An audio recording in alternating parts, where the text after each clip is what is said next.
Hello दोस्तों, आपका अपने चैनल में एक बार फिर से स्वागत है।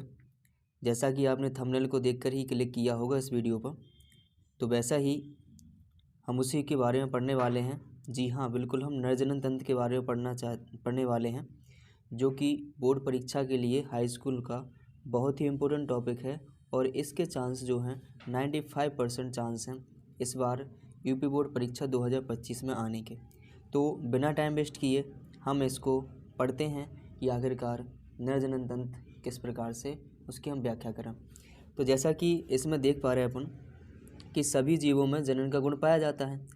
सभी जीवों में, यानी कोई सा भी जीव हो, चाहे एक कोशिकीय जीव ले लीजिए, चाहे बहुकोशिकीय जीव ले लीजिए, उनमें जीव क्या पाया जाता है? जनन का गुण पाया जाता है।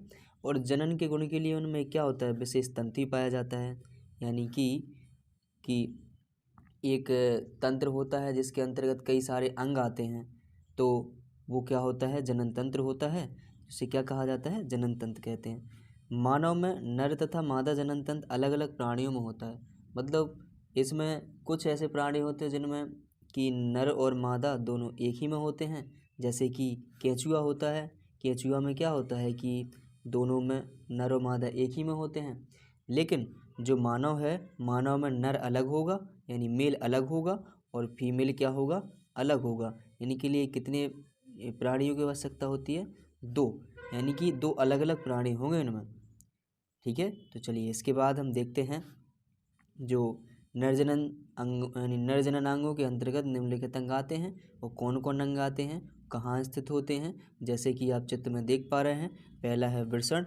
वृषण देख रहे होंगे कि ये वृषण ये लिखा हुआ है, यानी ये कि थैली प्रकार की संरचना होती है, उसी क्या बोला जाता है? वृषण। उसके अंदर एक जो शरीर के बाहर एक संरचना होती है, उसे बोला जाता है। दूसरा होता है अधिवृषण। अधिवृषण देख पा रहे होंगे कि ये कुंडलित आकार की एक संरचना बनी हुई है, यानी कि वृषण से लगी हुई, तो उसी को क्या बोला जाता है? अधिवृषण। इसके बाद है शुक्रवाहिनी। शुक्रवाहिनी देख पा रहे होंगे कि यहीं से लगा हुआ जो भाग है ये शुक्रवाहिनी का है। यहाँ से यहाँ तक ये गई है, अंतिम पार्ट तक यहाँ से यहाँ तक गई, इसको क्या बोला गया है? शुक्रवाहिनी। इसके बाद जो चौथा पार्ट है वो है शुक्राशय। शुक्राशय यानी शुक्राशय देख पा रहे होंगे कि ये किस प्रकार की आकृति दिख रही है। ये देखिए, ये क्या है? शुक्राशय। इसके बाद है मूत्रमार्ग। मूत्रमार्ग देखिए, ये है, यानी कि जहाँ ये वाला जो पार्ट यहाँ से यहाँ तक गया, अंतिम पार्ट तक जहाँ से मूत्र को बाहर निकाल दिया जाता है, तो वो पूरा मार्ग क्या कहलाता है? मूत्र मार्ग कहलाता है। इसके बाद है अगला पार्ट है शिश्न। शिश्न, ये जो पार्ट होता है, बाहरी जो पार्ट होता है, इसको बोला जाता है शिश्न। देख पा रहे होगे ये बाहरी पार्ट है, इसको बोला जाता है शिश्न। इसके बाद कई ग्रंथियां होती हैं, सहायक ग्रंथियां, जैसे कॉर्पस ग्रंथि है, प्रोस्टेट ग्लैंड है, इनसे एंजाइम्स रिलीज होते रहते हैं। ठीक है, जैसे कॉर्पस ग्लैंड है और प्रोस्टेट ग्लैंड है, तो इनसे एंजाइम सिक्रेशन होता है इनसे एंजाइमों का। चलिए अब इनको एक एक करके पढ़ते हैं कि आखिरकार वृषण क्या होता है, एक क्या काम करता है। तो अगले पेज पर चलते हैं। देखिए, जैसे कि ये वृषण देखने को मिल रहा है चित्र में आपको कि वृषण में जो है, वृषण किस में पाए जाते हैं? केवल पुरुषों में पाए जाते हैं। किसमें? पुरुषों में। तो पुरुषों में एक जोड़ी वृषण गुलाबी रंग के होते हैं। किस रंग के होते हैं? अगर इनका पूछा जाए रंग कैसा होता है, तो गुलाबी रंग के होते हैं, जो दोनों टांगों के बीच में एक थैलीनुमा संरचना में बंद शिश्न के पास होते हैं। ये जो थैलीनुमा संरचना देख पा रहे होगे, इसमें ये बंद जो आकृति, इसके अंदर दो दो ये देख पा रहे होगे, ये गोलाकार आकृति हैं। इनको क्या बोला गया है? इनको बोला जाता है वृषण। इनमें क्या होता है? शुक्राणुओं का निर्माण होता है। शुक्राणु का निर्माण कहाँ होता है? वृषण के अंदर ही शुक्राणुओं का निर्माण होता है। तो पेपर में पूछा जा सकता है कि शुक्राणु का निर्माण करने वाला जो मानव का, या जिसको बोल सकते हैं नर जनन अंग, कौन सा होता है? तो उसको बोला जा सकता है, उसका आंसर क्या हो जाएगा? वृषण। यानी वृषण जो होगा वो क्या करता है? शुक्राणुओं का निर्माण करता है। इसके बाद दूसरा पार्ट था अधिवृषण, जिसको बोला जाता है एपिडिडाइमिस। इसको इंग्लिश में बोला जाता है एपिडिडाइमिस। एपिडिडाइमिस क्या है? देखिए, वृषण के चारों ओर एक पतली अत्यधिक कुंडलित नलिका होती है, ये देख पा रहे होगे, ये कुंडलित नलिका ए लगी होती है, ये इसी के ऊपर, किसके ऊपर, वृषण के ऊपर। तो वृषण के चारों ओर एक पतली अत्यधिक कुंडलित क्या होती है, एक नलिका, जिसे क्या कहा जाता है, वृषण।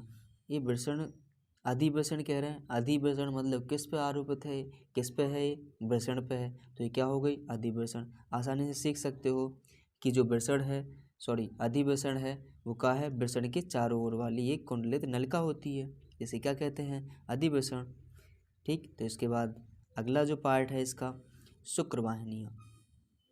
शुक्रवाहिनियाँ देखिए, जैसा कि लिखा हुआ है कि प्रत्येक अधिवृषण के अंतिम छोर से, अधिवृषण अपन ने देखा अभी कि ये होता है अधिवृषण, इसका अंतिम छोर ये है, इसके अंतिम छोर से निकल रही है ये वाली, देख पा रहे हो कि प्रत्येक अधिवृषण के अंतिम छोर से एक मोटी शुक्रवाहिनी निकलती है। बिल्कुल देख पा रहे होगे कि ये शुक्रवाहिनी निकल रही है, कहाँ से निकल रही है, ये निकल रही है अधिवृषण के अंतिम छोर से। तो यहाँ से शुक्रवाहिनी निकलती है, इनकी संख्या कितनी होती है, इनकी संख्या 2 होती है, क्योंकि 2 वृषण होते हैं। जब 2 वृषण होंगे तो 2 अधिवृषण होंगे, और जब 2 अधिवृषण होंगे तो 2 ही क्या होंगी, शुक्रवाहिनियाँ होंगी। तो यहाँ पर फिर कह रहा है शुक्राणु शुक्रवाहिनी से शुक्राशय में पहुँचते हैं। जो शुक्रवाहिनियाँ हैं ये देख पा रहे होगे, शुक्रवाहिनी है, यहाँ से अब कहाँ से शुक्राणु कहाँ से बनते हैं, शुक्राणु बनते हैं वृषण में, और वृषण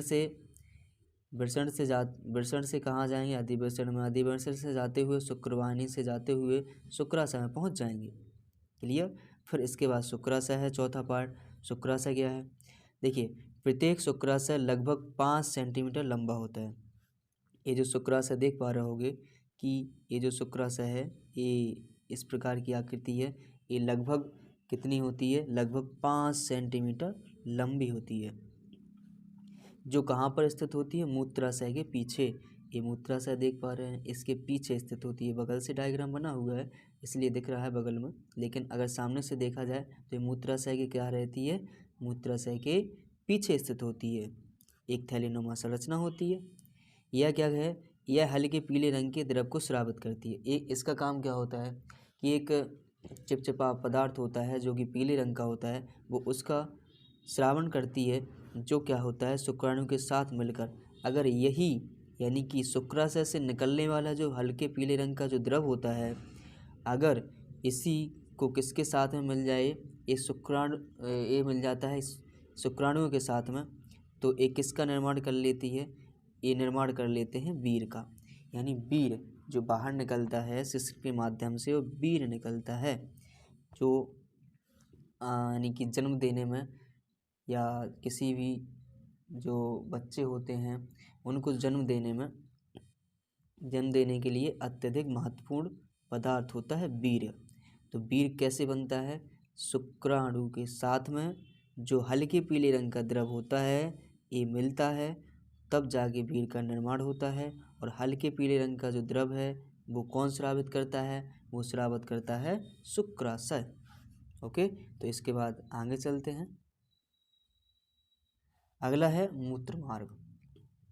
मूत्रमार्ग देखिए, जैसा कि चित्र में देख पा रहे हो, मूत्रमार्ग है शुक्राशय मूत्राशय के जिस सक्रिय भाग में खुलता है।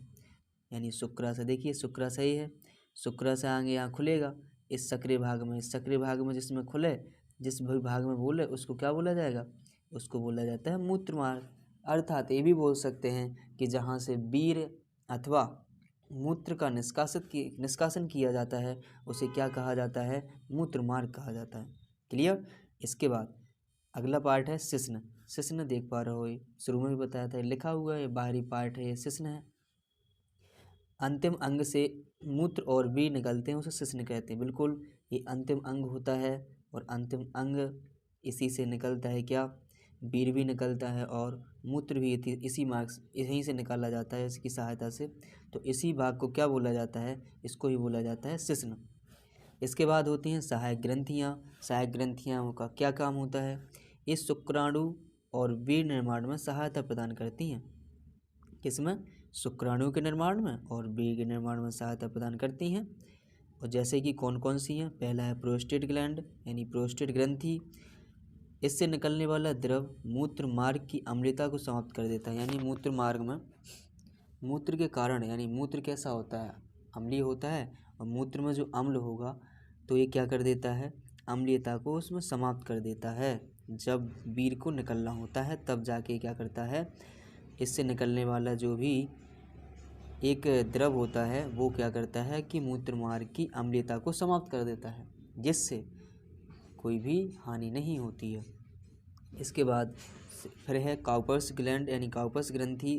काउपर्स ग्रंथि क्या काम करती हैं, इनसे निकलने वाला द्रव मूत्र मार्ग को चिकना बनाता है, यानी कि जो वीर्य को आसानी से जो मार्ग प्रदान करता है और चिकनाहट प्रदान करता है, वो कौन सा द्रव जो द्रव होता है वो कहाँ से निकलता है, काउपर्स ग्लैंड द्वारा निकलता है। तो यहाँ तक नर जनन तंत्र यहीं पर समाप्त हो जाता है। इतना सा ही थोड़ा सा ये है, तो यही बहुत ही इम्पोर्टेंट टॉपिक है जो कि यूपी बोर्ड परीक्षा में पूछा जाएगा, और ये आता है 6 नंबर में या 5 नंबर में। तो ये बहुत ही इम्पोर्टेंट है।